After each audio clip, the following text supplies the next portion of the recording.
I see Trenton Simpson had a nice game on a Saturday with 3 tackles for loss and 2 sacks and 10 total tackles. Yeah, he's really starting to come into his own over there at that spot, that Sam spot he's playing. Clemson played with a lot of 3-man looks the other night. I guess they wanted a little bit more speed on the field. Not that it really helped a whole lot, but Simpson's really developing into a very good linebacker. He's going to be a big part of this defense next season. And as good as James Skowski has been, and good as Balin Spector's been, those guys sometimes in games like that they're not the fleetest of foot, when it comes to sideline speed. They're rarely out of position, but they're not the fastest of guys, and I think it hurt them a little bit the other night. Even though on that last play, Skowski was right there. I think Trenton Simpson was in there, so was R.J. Mickens. But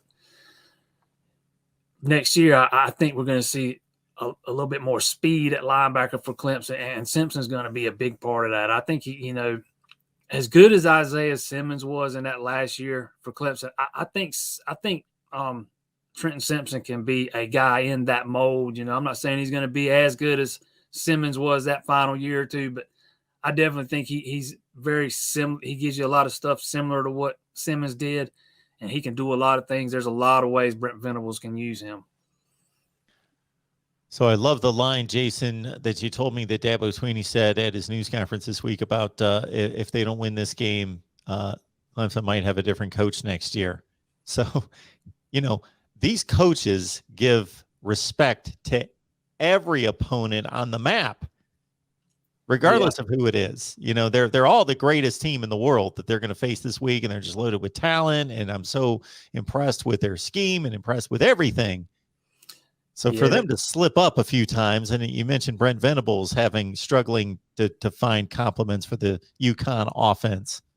Yeah, I mean, I listening to Venables yesterday, I just had this feeling that he was having a hard time coming up with a lot of good things to say about UConn. And usually Dabo Swinney's the guy, he's going to say, this guy's really good, this guy's really good. But yesterday he gets up there and he says, this is the biggest game of the year. If we don't win it, there'll be a new head coach here next year.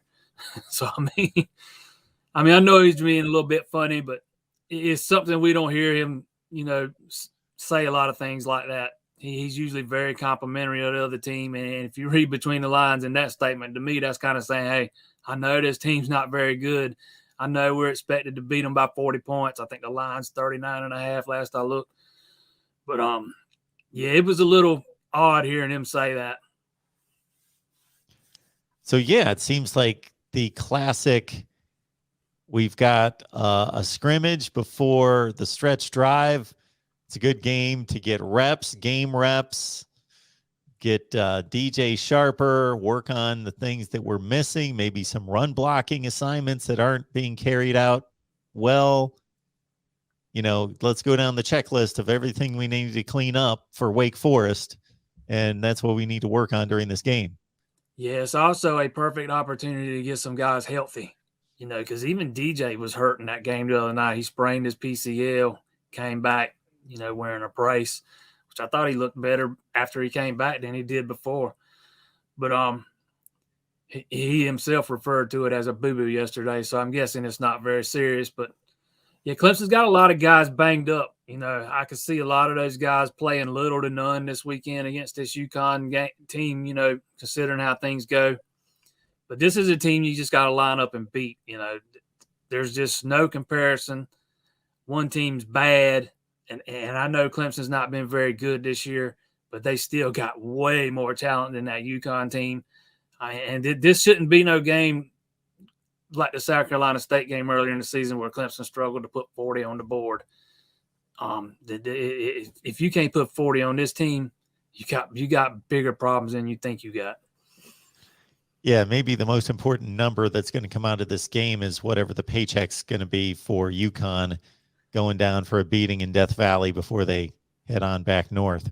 I'm sure it's fairly big. I haven't seen the actual number. I've been kind of, I hadn't really looked for it, but I kind of keep thinking I'll run across it, and I hadn't seen it yet. But I've kind of been curious about that too. I'm sure it's in the 7 figures.